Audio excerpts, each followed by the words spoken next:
Facebook থেকে video download করার জন্য আপনাদেরকে একটা অ্যাপস ডাউনলোড করে নিতে হবে। তো আমি গুগল ক্রোম ওপেন করে নেব। তো এই জায়গায় আপনারা লিখবেন স্ন্যাপটিউব। তো আমি জায়গায় রাইট করবো স্ন্যাপটিউব। তো সফটওয়্যারটা কিন্তু চলে আসছে, এই জায়গায় দেখতে পাইতেছেন। তো এই যে সফটওয়্যারটা আসছে, প্রথম যে সফটওয়্যারটা স্ন্যাপটিউব, তো এই সফটওয়্যারটা আপনারা মোবাইলে ডাউনলোড করে রাখবেন বাস, ঠিক আছে।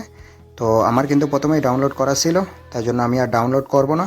তো আমি এই জায়গা থেকে বের হয়ে যাব।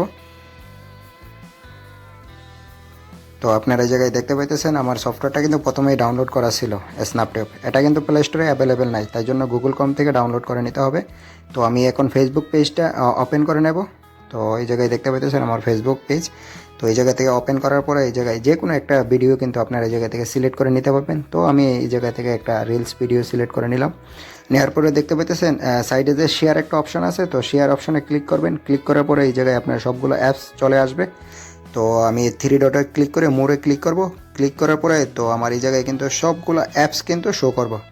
তো এই জায়গায় আপনারা দেখতে পাইতেছেন, তো আমার সবগুলো অ্যাপস কিন্তু এই জায়গায় শো করছে। তো আমি স্ন্যাপটিউবটা সিলেক্ট করে নেব ওই জায়গা থেকে। তো এই জায়গায় সিলেক্ট করার পরে এই জায়গায় অডিও আছে, ভিডিও আছে, তো আপনারা যে কোনো একটা অপশান সিলেক্ট করে নেবেন আপনাদের অনুযায়ী মতো। তো এই জায়গায় নিচে যে ডাউনলোড ওয়াচ অ্যাড টু ও ডাউনলোড, ওকে, এই জায়গায় বলতেছে দুইটা অ্যাড আসবে ছোটো ছোটো, তো এটি দেখার জন্য। তো এই জায়গা থেকে আমি করজ দিয়ে স্কিপ করব। তো আরেকটা অ্যাড আসছে, তো এই জায়গা থেকে কিন্তু করজ দিয়ে স্কিপ করার পরে কিন্তু সরাসরি কিন্তু ভিডিওটা কিন্তু ডাউনলোড হয়ে যাবে।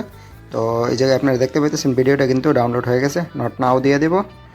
নট নাও দেওয়ার পরে এই জায়গায় কিন্তু ভিডিওটা ডাউনলোড করে কিন্তু অটোমেটিকলি গ্যালারিতে কিন্তু সেভ হয়ে যাবে। এই জায়গায় দেখতে পাইতেছেন ডাউনলোড কমপ্লিট হয়ে গেছে। তো আমি এখন গ্যালারিতে চলে যাব। গ্যালারিতে চলে যাওয়ার পরে দেখবো আমি ভিডিওটা ডাউনলোড হয়েছে কি না। তো এই জায়গায় আপনারা দেখতে পাইতেছেন আমার ভিডিওটা কিন্তু ডাউনলোড হয়ে গেছে। তো এই জায়গায় দেখতে পাইতেছেন ভিডিওটা কিন্তু ডাউনলোড হয়ে গেছে। তো এভাবে কিন্তু ফেসবুক থেকে একটি সফটওয়্যার দিয়ে কিন্তু আপনার ভিডিও ডাউনলোড করতে